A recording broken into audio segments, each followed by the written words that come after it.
যেই সরকার নামাজ প্রতিষ্ঠা করে না, যে সরকার ভালো কাজের আদেশ দেয় না, যে সরকার মানুষকে অন্যায় কাজ থেকে ফিরায় না, যাকাত আদায় করার অধিকার তার নাই। সুতরাং এমন এক সময় আসবে যখন আবার আমাদের জন্য সুখ শান্তি ফিরে আসবে। সেজন্য কোরআনের কাছে আসতে হবে। কার কাছে? এই কোরআন হলো সেই কোরআন। আমার নবী বলেছেন, মান ক্বালা বিহি সাদাকা।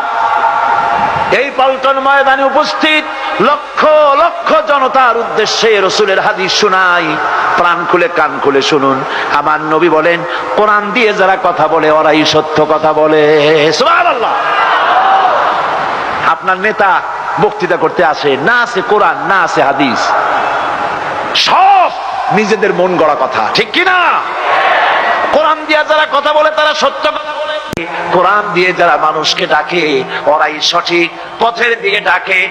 যেই ডাক শুরু হয় দুনিয়া থেকে, আর এর যাত্রা শেষ হয় জান্নাতুল ফেরদাউসে গিয়ে। আখরাজাহু তিরমিজি, তিরমিজি শরীফের হাদিস এটি। সুতরাং ইন্নাদ-দীন ইনদাল্লাহিল ইসলাম। জীবন ব্যবস্থা কেবলমাত্র কোনটা? জোরে বলেন, কোনটা? এই ইসলামের আইনের সামনে মাথা নত করে দিতে হবে।